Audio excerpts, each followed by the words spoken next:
ஆண்களுக்கு sperm count increase ஆகிறதுக்கு நான் ஒரு 5 லைஃப் ஸ்டைல் சேஞ்சஸ் சொல்றேன். ரொம்ப ஈஸி. இதுல 5ஆ சொல்றது ரொம்ப ரொம்ப முக்கியமான ஒரு விஷயம்.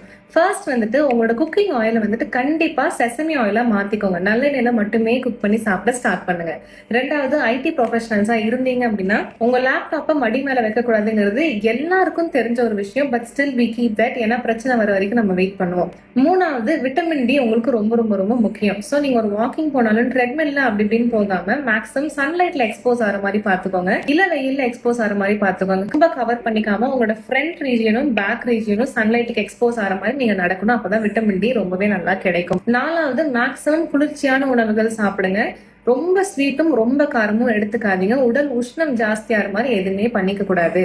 மோர், இளநீ, நுங்கு, பதநீர். நான்வெஜ் சாப்பிடும்போது ஃபிஷ், கிராப் எல்லாம் முழுசா அவாய்ட் பண்ணிட்டு மட்டன் நிறைய சாப்பிடுங்க. போர்க் நிறைய நீங்க சாப்பிடலாம். குளிர்ச்சியை கூட்டுற மாதிரி எல்லா நான்வெஜ்ஜும் நீங்க தாராளமா சாப்பிடலாம். நைட் வந்துட்டு எள்ளு இல்லைன்னா வெந்தயத்தை வந்துட்டு ஒரு ஃபுல் கிளாஸ் தண்ணியில சோக் பண்ணிட்டு காலையில அந்த தண்ணி வந்துட்டு எந்திரிச்ச உடனே குடிச்சீங்க அப்படின்னா உடல் குளிர்ச்சிக்கு ரொம்பவே உதவும். தூக்கம் கண்டிப்பா நீங்க தூங்கிதான் ஆகணும். 9:45க்கு பெட்டுக்கு போயிட்டு 10:05க்கெல்லாம் டீப் ஸ்லீப்புக்கு போனா மட்டும்தான் நான் சொன்ன அத்தனை டிப்ஸும் வந்துட்டு கொஞ்சமாவது ஒர்க் அவுட் ஆகும். தூக்கம் இல்லை அப்படின்னா ஸ்பெர்ம் கவுண்ட் இன்க்ரீஸ் ஆகிறதுக்கு வாய்ப்பே இல்லை.